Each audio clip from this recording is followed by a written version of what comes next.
मित्रों, दिव्य भक्ति वाणी चैनल में आपका एक बार फिर से हार्दिक स्वागत है। आज की कथा केवल एक कहानी नहीं है, यह एक दर्पण है जिसमें समाज के सबसे गहरे सवाल झलकते हैं। क्या आपने कभी सोचा है कि इस संसार में सबसे बड़ा पापी कौन है, स्त्री या पुरुष? सबसे अधिक धोखा देने वाला कौन होता है, स्त्री या पुरुष? आज की मार्मिक कथा में हम जानेंगे एक ऐसी सच्चाई जिसे जानने के बाद आपका दृष्टिकोण हमेशा के लिए बदल जाएगा। मित्रों, ये कथा उस क्षण से शुरू होती है जब माता पार्वती पृथ्वी लोक का भ्रमण कर रही थी और उन्होंने सुना एक पति अपनी पत्नी से कह रहा था कि स्त्री ही सबसे बड़ी विश्वासघाती होती है।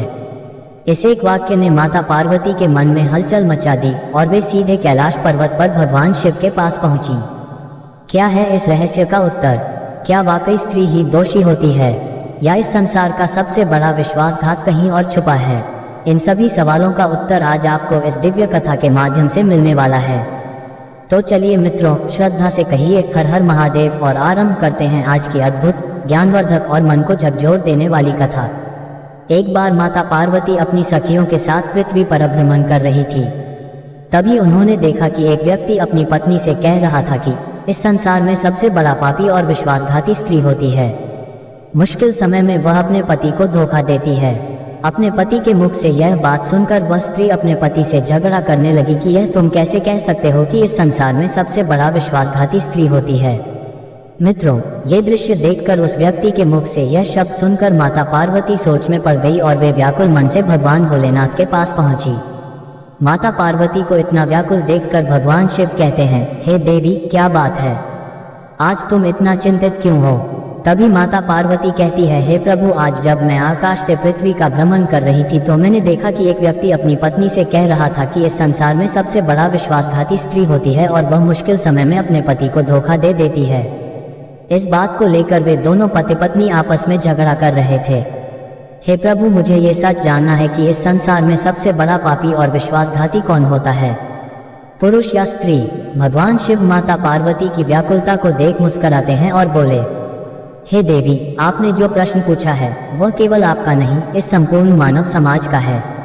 आज मैं आपको एक सच्ची कथा सुनाता हूँ जो इस प्रश्न का उत्तर स्वयं दे देगी। बहुत समय पहले की बात है। एक नगर में धवलसेन नामक एक साहसी और धर्मपरायण युवक अपनी पत्नी सुहानी के साथ रहता था। धवलसेन एक सफल व्यापारी था और सुहानी अत्यंत सुंदर, पतिव्रता और संस्कारी स्त्री थी। दोनों का जीवन प्रेम से भरा हुआ था, परंतु जैसा कि संसार का नियम है, समय सदा एक जैसा नहीं रहता। एक दिन धवलसेन के व्यापार में भारी घाटा हो गया। उसे अपना सब कुछ बेचकर कर्ज चुकाना पड़ा। अब वह निर्धन हो गया। मित्रों ने मुंह मोड़ लिया, रिश्तेदारों ने ताना मारा, पर एक स्त्री थी सुहानी जिसने उसका साथ नहीं छोड़ा। वे दोनों एक झोपड़ी में रहने लगे। सुहानी दिन भर मेहनत करती, कुछ सिलाई कढ़ाई करके 2 वक्त का खाना जुटाती और रात को थके हुए पति के चरण दबाती। एक दिन एक पुराने परिचित ने धवलसेन से कहा, तुम्हारा भाग्य खराब है क्योंकि स्त्री अपवित्र है। अगर ये सच्ची होती तो तुम कभी इतना नहीं गिरते। स्त्री ही पुरुष के पतन का कारण होती है। इतनी बात सुनते ही धवलसेन को बहुत तेज गुस्सा आया और गुस्से में वह उस रिश्तेदार से कहने लगा कि मेरी पत्नी बहुत ही चरित्रवान और पवित्र है। जब किसी ने मेरा साथ नहीं दिया तब भी मेरी पत्नी मेरे साथ खड़ी रही।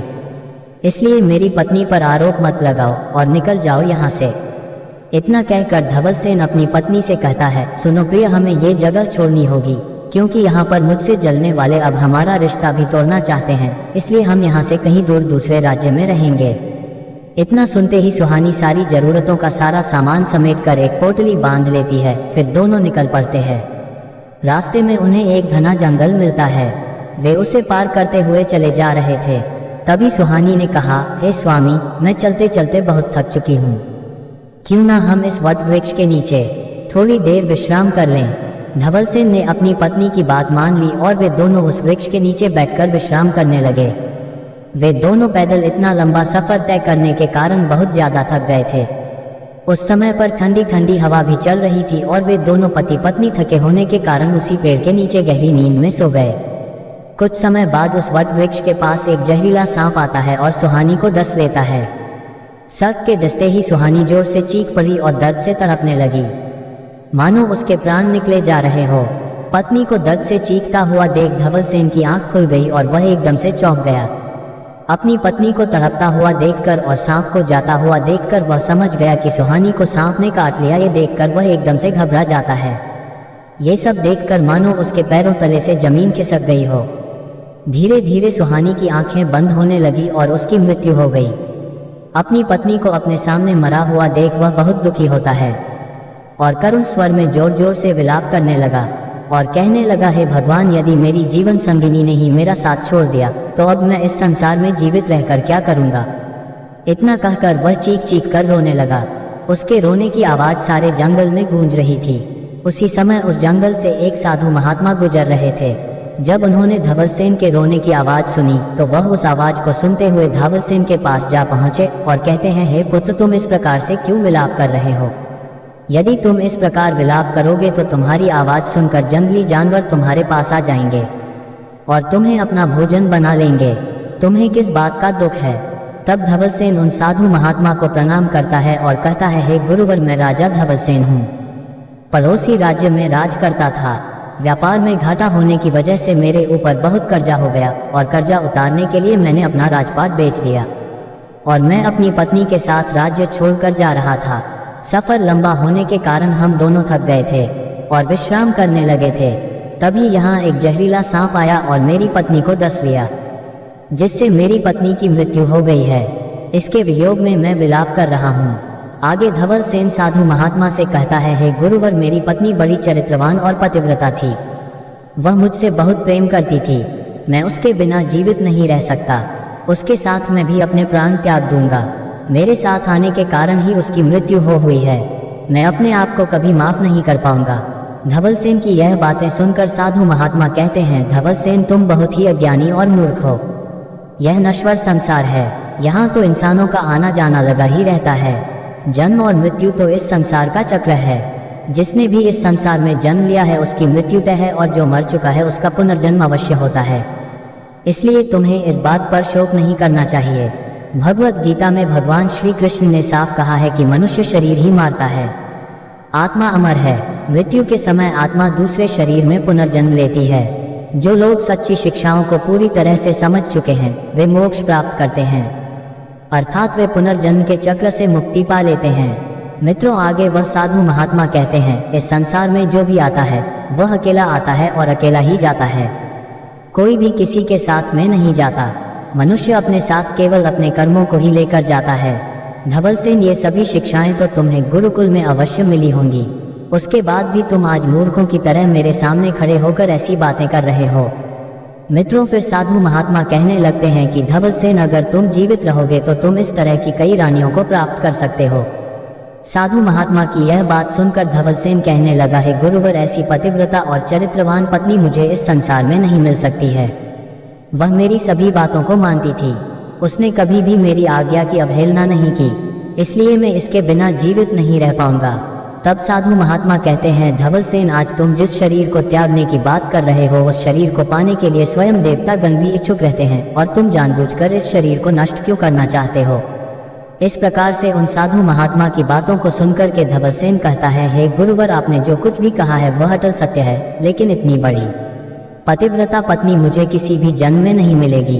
इसलिए आज अपनी पत्नी के साथ अपने प्राण त्याग दूंगा। मित्रों, भगवान शिव कहते हैं, हे पार्वती, इस प्रकार से धवलसेन के हट करने पर वह साधु महात्मा समझ जाते हैं कि इसके ऊपर किसी भी बातों का प्रभाव नहीं पड़ने वाला। फिर वे साधु महात्मा कहते हैं, तुम्हारी पत्नी को जीवित करने का केवल एक ही उपाय है। अब तुम मेरी इस बात को बड़े ध्यान से सुनना। यदि तुम ऐसा कर सकते हो तो तुम्हारी पत्नी फिर से जीवित हो सकती है। साधु महात्मा की यह बात सुनकर धवलसेन बहुत खुश हो जाता है और हाथ जोड़कर कहता है, हे गुरुवर, आप जो कुछ भी कहेंगे वह सब कुछ करने के लिए मैं तैयार हूँ। कृपया करके आप मेरी पत्नी को पुनः जीवित कर दो। तब महात्मा ने जवाब कहा कि तुम्हारी पत्नी की जो आयु थी वह केवल 30 वर्ष थी, इसलिए वह मृत्यु को प्राप्त हो गई है। यदि तुम चाहते हो कि वह फिर से जीवित हो जाए तो बदले में तुम्हें अपनी आयु अपनी पत्नी को देनी होगी और तुम्हारी आयु 80 वर्ष की है। इसमें अभी तुमने 30 वर्ष व्यतीत कर लिया है। यदि तुम अपने बची हुई आयु में से 25 वर्ष अपनी पत्नी को दे देते हो तो तुम दोनों की आयु एक समान हो जाएगी। यदि तुम इस बात को मान लो तो मैं तुम्हारी पत्नी को जीवित कर सकता हूँ। मित्रों, साधु महात्मा की यह बात धवलसेन ने खुशी खुशी मान लिया। महात्मा ने कहा, हे पुत्र, तुम मेरी यह बात बड़े ध्यान के साथ समझ लो। यह एक गुप्त रहस्य है जिसे समझना तुम्हारे लिए बहुत जरूरी है। अभी तो तुम्हें अपनी पत्नी की आवश्यकता है। तुम जल को डालकर उसे बचा सकते हो, लेकिन भविष्य में यदि तुम्हें अपनी पत्नी की आवश्यकता नहीं पड़ती है तो तुम अपने संकल्प को वापस भी ले सकते हो, और जब तुम उस संकल्प को वापस ले लोगे तो उसी क्षण से तुम्हारी पत्नी की मौत हो जाएगी। परंतु एक बात याद रखना, यदि तुमने ये रहस्य अपनी पत्नी को बता दिया तो तुम कभी भी अपने संकल्प को वापस नहीं ले सकोगे। फिर वह साधु महात्मा कहते हैं, सुनो, जीवन में यह बात हमेशा याद रखना कि मनुष्य को जीवन में कुछ बातें अपनी पत्नी से छुपा कर रखनी चाहिए, क्योंकि कभी कभी यह बातें मनुष्य के जीवन में काम आ सकती। मित्रों, फिर धवलसेन ने कहा, है गुरुवर, आपकी सारी बात मैं याद रखूंगा, आप मेरी पत्नी को जीवित कर दीजिए। धवलसेन के कहने पर साधु महात्मा ऊंचे स्वर में मंत्रों का जाप करने लगते हैं और अपने कमंडल से पानी निकालकर धवलसेन के हाथों में दिया और कहा, अब तुम इस पानी को अपनी पत्नी के ऊपर छिड़क दो, तुम्हारी पत्नी जीवित हो जाएगी। मित्रों, धवलसेन ने साधु महात्मा के कहे अनुसार अब पर पानी छिड़क दिया, जिससे सुहानी थोड़ी देर बाद उठ गई।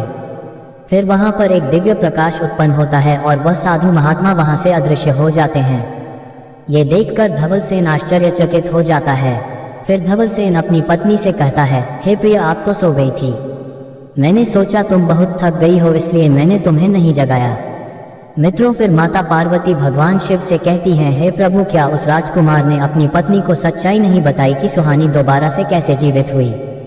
माता पार्वती की यह बात सुनकर भगवान शिव कहते हैं, हे देवी, धवलसेन ने अपनी पत्नी से यह सारी बातें छुपा ली कि सांप ने तुम्हें काट लिया था और तुम मर गई थी। फिर वह दोनों आगे का सफर तय करने लगते हैं। कई दिनों का रास्ता तय करने के बाद उन्हें एक छोटा गांव दिखा। वहां पर बरगद के पेड़ के नीचे कुछ लोग इकट्ठा थे। उन्होंने पास जाकर देखा कि एक सुंदर सा नवयुवक नृत्य गान कर रहा था। ये देखकर धवलसेन और सुहानी वहीं रुक जाते हैं। उसी समय धवलसेन ने अपनी पत्नी से कहा कि हे प्रिय, मेरा गला प्यास से सूखा जा रहा है, मुझे बहुत प्यास लगी है। अपने पति को इस प्रकार प्यासा देख सुहानी ने उस नवयुवक से कहा, है सज्जन युवक, आपके पास पीने के लिए पानी हो तो दे दीजिए, मेरे पति का प्यास के मारे गला सूखा जा रहा है। सुहानी की यह बात सुनकर उस नवयुवक लड़के ने कहा, हे देवी, सामने एक कुआं है, आप अपने पति से कह दीजिए कि वह उसमें से पानी निकाल कर पी ले। सुहानी वापस आकर अपने पति से कहती है, हे स्वामी, आप उस कुआं के पास जाकर पानी पी लीजिए। धवलसेन पानी पीने चला जाता है। इधर सुहानी उस नवयुवक की तरफ देखकर उसकी सुंदरता पर मोहित हो गई और उस नवयुवक के पास जाती है और कहती है, हे नवयुवक, आप तो यहाँ पर बड़ी खुशी से रहते हैं, बड़ी मौज से रहते हैं, आपको तो किसी बात का कोई दुख नहीं है। सुहानी की यह बात सुनकर वह नवयुवक लड़का कहने लगता है कि तुम भी यहाँ पर मेरे साथ बड़ी मौज से रह सकती हो। तब सुहानी कहने लगती है कि मैं रहना तो चाहती हूँ, लेकिन मेरे साथ में मेरे पति हैं, मैं तुम्हारे साथ में कैसे रह सकती हूँ। मित्रों, सुहानी की ऐसी बात सुनकर वह नवयुवक समझ जाता है कि ये सुहानी उसकी सुंदरता पर मोहित हो चुकी है। हे राजकुमारी, यदि तुम चाहती हो कि हम दोनों के प्रेम के बीच में तुम्हारा पति ना आए तो तुम इसी समय जाकर अपने पति को उस कुएं में धक्का दे दो जिसमें वह पानी पीने गया है। इसके बाद में जो भी होगा हम देख लेंगे। मित्रों, उस लड़के की बात मानकर सुहानी अपने पति के पीछे चली गई। उस समय धवलसेन कुएं से पानी निकालकर पी रहा था। तब उसी समय सुहानी पीछे से अपने पति को धक्का मारकर कुएं में धकेल देती है और ऐसा करने बाद में खुद लौटकर उस नवयुवक लड़के के पास में पहुंच जाती है। मित्रों, धवलसेन को तो तनिक भी आभास नहीं था कि उसकी पत्नी ही उसकी मृत्यु का कारण बनेगी, जिससे वह बहुत ज्यादा प्रेम करता था। मित्रों, हमारे धर्म ग्रंथों में सच ही कहा गया है कि स्त्री के चरित्र को स्वयं भगवान भी नहीं जान पाए तो हम मनुष्यों की क्या औकात। स्त्री के मायाजाल में अच्छे अच्छे बुद्धिमान भी फंस जाते हैं। फिर वह लड़का सुहानी को अपने साथ लेकर एक राज्य में चला जाता है। वहां पर वह दोनों ही बड़ी हंसी खुशी के साथ में प्रेम पूर्वक रहने लगते हैं। उस नवयुवक लड़के ने अपनी ही तरह सुहानी को नृत्य करना सिखा दिया। अब दोनों साथ में जाकर महलों में नृत्य गान करते और बदले में दोनों को बहुत सारे बहुमूल्य उपहार मिलते। इस प्रकार से अब वह दोनों बहुत धनवान हो गए। उनके पास किसी चीज की कोई कमी नहीं थी। मित्रों, किसी ज्ञानी पुरुष ने सच ही कहा है कि जब तक मनुष्य की मृत्यु का समय पूर्ण नहीं हो जाता तब तक उसके प्राण स्वयं काल भी नहीं हर सकता। मित्रों, इधर जब सुहानी ने धवलसेन को धक्का दिया था तो वह भूल गई थी कि उस कुएं में एक रस्सी भी है जिसके सहारे कुएं से पानी निकालते हैं। धवल सेन उस रस्सी के सहारे कुएं से बाहर निकल आता है और भगवान का आभार प्रकट करता है। फिर उसकी नज़र उस स्थान पर पड़ी जहां पर वह नवयुवक लड़का था। उसने वहां जाकर देखा तो वहां पर कोई नहीं था। धवल सेन समझ चुका था कि उसके साथ क्या हुआ है। ये सोचकर वह बहुत निराश हुआ और वहीं बैठ गया और मूर्छित होकर गिर गया। उसी समय किसी शिकारियों का एक झुंड जंगल में शिकार करने के लिए जा रहा था। जब उनकी नज़र धवल सेन पर पड़ी तो वे उसके ऊपर पानी के छींटे मारते हैं। तब धवल सेन होश में आता है तो उस झुंड का सरदार पूछता है, क्या हुआ भाई, आप इस तरह इस सुनसान स्थान पर क्या कर रहे हैं? मित्रों, फिर राजकुमार कहता है, हे भाई, मेरी कहानी बहुत दुख भरी है। इतना कहकर धवल सेन बहुत उदास हो जाता है और कहता है, भाई मैं किस मुंह से अपना हाल आपको बताऊं? जो घटना और मुसीबत मेरे साथ में घटी है, ईश्वर ना करे इस प्रकार की घटना फिर किसी के साथ में घटे। फिर धवल सेन अपनी पूरी कहानी उसको सुनाता है और बहुत रोता है।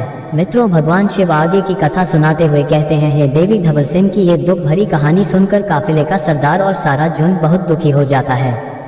और फिर उस झुंड के सरदार ने धवल सेन के सिर पर हाथ रखा और कहने लगा, हे मित्र, तुम चिंता मत करो, भगवान बड़े ही दयालु होते हैं, वे तुम्हारी सहायता जरूर करेंगे।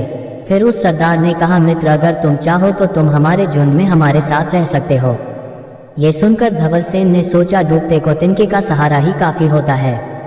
मित्रों, धवल सेन सरदार की इस बात से सहमत हो गया और उनके साथ रहने लगा। फिर एक दिन धवल सेन और सरदार का काफिला उसी राज्य में जा पहुंचा जहां पर उसकी पत्नी सुहानी और वह नवयुवक लड़का रहता था। उस राज्य को देखकर धवल सेन ने सरदार से कहा, हे मित्र, मेरी इच्छा है कि मैं कुछ दिन इस राज्य में व्यतीत करूं। मित्रों, धवल सेन की यह बात काफिले के सरदार ने मान लिया और कुछ दिन के लिए वहीं पर अपना डेरा जमा लिया। मित्रों, इतना लंबा सफर तय करने के कारण धवल सेन को बहुत भूख भी लगी थी। वह सरदार से आज्ञा लेकर नगर में घूमने के लिए चला जाता है और नगर में जाकर वह काम की तलाश करने लगा। कुछ दिनों बाद धवल सेन को उस नगर में एक व्यापारी के यहाँ काम मिल जाता है। मित्रों, राजकुमार की मेहनत और परिश्रम को देखकर उस राज्य के बड़े व्यापारी ने धवल सेन को बड़ा ही सम्मान दिया और उसे अपना साहूकार बना लिया। मित्रों, आगे भगवान शिव कहते हैं, हे देवी, इस प्रकार से धवल सेन के दिन कटने लगे। मित्रों, एक दिन उसी नगर के राजा ने अपने महल में एक भव्य नृत्य समारोह का आयोजन किया। तब राजा ने इस खुशी में शहर के सभी बड़े बड़े व्यापारियों को अपने यहाँ पर नृत्य देखने के लिए निमंत्रण दिया था। और उस समारोह में धवल सेन की जो पत्नी थी सुहानी, वह नृत्य कला का वहाँ पर प्रदर्शन करने के लिए आ रही थी। मित्रों, सुहानी के नृत्य की प्रशंसा पूरे नगर में हो रही थी क्योंकि वह पूरे राज्य में वह सबसे बड़ी और प्रसिद्ध नर्तकी थी। इधर सेठ धवल सेन से कहता है कि मैं राजा के यहाँ पर नृत्य देखने के लिए जा रहा हूँ, अगर तुम भी साथ में चलना चाहते हो तो चल सकते हो। तब धवल सेन कहता है, यदि आप कहते हैं तो मैं भी इसी बहाने नृत्य देख लूँगा, मुझे भी तो पता चले कि इतनी खूबसूरत नृत्यिका कौन है जिसकी पूरे राज्य में चर्चा हो रही है। इस प्रकार से धवल सेन अपने सेठ के साथ में राजा के दरबार में पहुँच गया और सेठ के पास बैठ गया। तभी सुहानी ने देवराज इंद्र की अप्सराओं के समान दरबार में अपना नृत्य का प्रदर्शन किया और बड़े ही आनंद भरे स्वर में कई गानों को उसने प्रस्तुत किया। अब तो उसके गाने को सुनकर कि वहां पर जितने भी लोग थे, सभी सेठ और विद्वान लोगों ने और सभा में बैठे समाज के लोगों ने सुहानी के नृत्य की बड़ी ही प्रशंसा की। दरबार में उपस्थित सभी लोगों ने उसके नृत्य से प्रसन्न होकर बहुत से उपहार दिए। तब उसी क्षण धवल सेन ने भी अपने हाथ से एक अंगूठी उतारी। इसमें एक हीरा जड़ा हुआ था। उसने उस अंगूठी को उतारकर सुहानी को उपहार में दे दिया। अंगूठी देखते ही सुहानी ने उस अंगूठी को पहचान लिया और चिंतित हो गई और मन ही मन में विचार करने लगी कि आखिर मेरा पति तो जिंदा है और वह यहाँ पर पहुँच गया है। यदि उसने मुझे आज पहचान लिया तो वह मुझे जीवित नहीं छोड़ेगा, इसलिए मुझे कुछ ऐसा क्रिया चरित्र रचना चाहिए जिससे मेरे पति को मारा जा सके। तब सुहानी ने अपने मन में एक योजना बनाई कि यदि मैं यहाँ के राजा के लिए एक ऐसा सुरीला गाना गाऊं और बहुत ही अच्छा नृत्य दिखाऊंगी जिससे राजा प्रसन्न होकर मुझे कुछ मांगने के लिए बोलेगा, तब मैं राजा से आदेश दिलवाकर उसे मरवा दूंगी। ये सोचकर सुहानी ने एक बहुत ही सुरीला गाना गाया और बहुत ही मधुर नृत्य दिखाया। मित्रों, सुहानी के नृत्य गान से उस नगर का राजा अत्यंत प्रसन्न हुआ और कहने लगा, हे नृत्यांगना, मैं तुम्हारे इस नृत्य को देखकर अत्यंत प्रसन्न हूँ, मांगो तुम्हें उपहार में क्या चाहिए। तब सुहानी ने जवाब दिया, है महाराजा, पहले आप मुझे वचन दीजिए कि जो मैं आपसे मांगूंगी आप मुझे वही देंगे। मित्रों, राजा ने सुहानी की यह बात मान ली फिर सुहानी ने कहा, हे महाराज, इस सभा में मेरा एक शत्रु है, कृपया आप अपने वचन का पालन करते हुए मेरे उस शत्रु को फांसी की सजा दे दीजिए। सुहानी की यह बात सुनकर राजा ने कहा, उस अपराधी ने आपके साथ क्या किया है? तभी राजकुमारी कहती है, महाराज, उस अपराधी ने मेरे घर पर चोरी की है, जिसकी सजा उसे मिलनी ही चाहिए।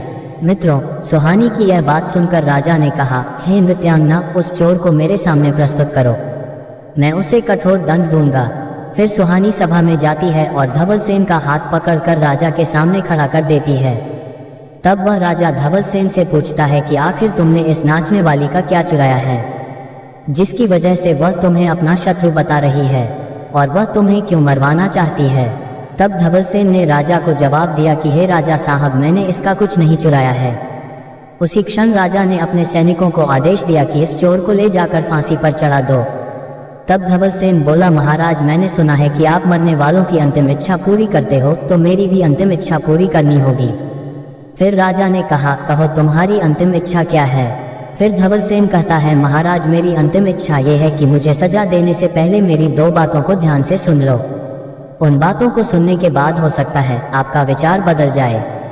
यदि इन 2 बातों को सुनने के बाद में आपको मुझ में कोई अपराध दिखे तो आप मुझे फांसी की सजा दे सकते हैं। फिर राजा ने धवल सेन की बात मान ली और कहा, कहो तुम जो भी कहना चाहते हो, बिना डर के खुले शब्दों में मेरे सामने कहो। तब उसी समय धवल सेन ने कहता है, हे महाराज, मैंने इसके के घर में चोरी नहीं की, मैं कोई चोर नहीं हूँ। मैं तो इस कुल्लट्टा, धोखेबाज और विश्वासघाती स्त्री का पति हूँ, जिसने मुझे धोखे से कुएं में धकेल कर इस नवयुवक लड़के के साथ में यहाँ पर भागकर चली आई है और एक नृत्यांगना बन गई है। इतना सुनते ही सुहानी समझ गई कि अब तो बात बिगड़ रही है। तब सुहानी ने राजा से कहा, हे महाराज, मैं चरित्रहीन नहीं हूँ, मैं एक पतिव्रता स्त्री हूँ। ये चोर मुझ पर मिथ्या आरोप लगा रहा है। मैं तो इस चोर को जानती भी नहीं हूँ। मैंने तो इसे पहली बार जब यह मेरे घर पर चोरी करके भाग था तभी देखा था। यह मेरा शत्रु है। फिर धवल सेन ने कहा, महाराज, ठीक है, यदि यह मेरी पत्नी नहीं है तो यह शपथ ले कि जो मैं कहूँगा वैसा ही यह करेगी। अगर इस नृत्यांगना ने मेरे कहे अनुसार कर दिया तो मैं मान लूंगा कि यह मेरी पत्नी नहीं है। मित्रों, फिर धवल सेन ने नृत्यांगना सुहानी से कहा कि अब तुम अपने हाथों में पवित्र गंगाजल लो और यह शपथ खाओ कि जो भी वस्तु तुम्हारे द्वारा रास्ते में मुझे दी गई थी, मैं इसे आज से वापस कर रही हूँ। और फिर जैसे ही सुहानी ने वह गंगाजल धवल सेन के हाथों में दिया, वैसे ही उसके प्राण निकल गए। क्योंकि मित्रों, साधु महात्मा ने धवल सेन से कहा था कि जब भी तुम चाहोगे अपनी पत्नी से अपनी आयु वापस ले सकते हो, इसलिए उसने ऐसा किया। मित्रों, आगे भगवान शिव कहते हैं, हे देवी, यह विचित्र दृश्य देखकर दरबार में उपस्थित सभी दरबारी और नगरवासी आश्चर्यचकित रह गए। तभी राजा ने कहा, साहूकार, यह सब कैसे हुआ? मुझे वास्तविकता बताई जाए। मित्रों, राजा के आदेशानुसार धवल सेन अपनी बीती हुई कहानी सुनाने लगा। अपने जीवन की सभी घटनाओं को क्रम से बताते हुए उसके राज्य से निकाले जाने से लेकर अब तक की सभी घटनाओं को उसने सुना दिया। सभा में उपस्थित सभी लोगों ने जब धवल सेन की आपबीती सुनी तो सबकी आंखों से आंसू निकलने लगे। फिर राजा ने कहा, धवल सेन, तुम जैसा धर्मपरायण पति पाकर भी यह कुलटा स्त्री खुश नहीं थी। नियति ने इसे इसकी सजा दे दी है। मित्रों, फिर उस राजा ने धवल सेन से कहा, मेरी इकलौती पुत्री है, मैं उसका विवाह तुम्हारे साथ करना चाहता हूँ, क्या तुम इसके लिए तैयार हो? मित्रों, धवल सेन ने राजा की यह बात मान ली और उसके बाद में राजा ने अपनी बेटी का विवाह धवल सेन के साथ में करवा दिया। फिर वह राजा के महल में अपनी पत्नी के साथ खुशहाल जीवन व्यतीत करने लगता है। फिर भगवान शिव कहते हैं, हे देवी, यह कहानी सुनने के बाद आपको आपके प्रश्न का उत्तर तो मिल ही गया होगा कि वह मनुष्य भी सही था जो अपनी पत्नी से झगड़ा कर रहा था और कह रहा था कि इस संसार में स्त्री जो है पुरुषों से अधिक ज्यादा पापी और धोखेबाज होती है, इसके साथ ही विश्वासघाती भी होती है। हे देवी, इस जगत में समस्त स्त्रियां पतिव्रता और चरित्रवान नहीं है। कुछ स्त्रियां कुलटा और दुष्ट स्वभाव की भी होती हैं, जो अपने पति के अलावा अन्य पुरुषों के साथ में रति करती है। ऐसी स्त्रियों के कारण ही उनके घर में दुख और दरिद्रता आती है और इन सब कारणों से माता लक्ष्मी रुष्ट होकर उस स्त्री के घर को त्याग देती हैं। प्रिय मित्रों, ये कथा सुनने के बाद माता पार्वती जी कहती हैं, हे प्रभु, जब वह नगर की स्त्री अपने पति से झगड़ा कर रही थी तो वह कह रही थी कि इस संसार में पुरुष सबसे बड़ा धोखेबाज, पापी और विश्वासघाती होता है। क्या वह स्त्री जो कुछ भी कह रही थी सब झूठ है? हे प्रभु, आप इस बात को किस प्रकार सिद्ध कर सकते हैं? मित्रों, माता सती की बात सुनकर भगवान शंकरनाथ मुस्कुराते हुए कहते हैं, हे देवी, प्रत्येक सिक्के के दो पहलू होते हैं। तुम्हारे इस प्रश्न का उत्तर देने के लिए मैं तुम्हें एक और कथा सुनाता हूँ। हे देवी, एक नगर में एक धनवान सेठ धर्मदास रहता था। उसके पास अपार धन दौलत थी, फिर भी वह बड़ा ही दयालु और सरल स्वभाव का था। उसका एक पुत्र था, नाम था विनोद। वह अपने पिता के विपरीत स्वभाव का था, रात दिन व्यसनों और अयाशी में लिप्त रहता। धर्मदास ने बेटे को बहुत समझाया, पर विनोद नहीं सुधरा। अचानक धर्मदास का स्वास्थ्य बिगड़ा और कुछ ही दिनों में वह संसार से विदा हो गया। विनोद को कोई फर्क नहीं पड़ा, वह और भी उन्मुक्त हो गया और अंततः सारी संपत्ति लुटाकर गांव छोड़कर चला गया। भटकता भटकता वह एक अन्य राज्य में पहुंचा और महल के द्वार पर बैठ गया। उसी समय राजा भीमर्थ नगर भ्रमण कर रहे थे। उन्होंने विनोद को देखा और बुलाकर पूछा, हे युवक, तुम कौन हो? दिखने में तो राजघराने के लगते हो।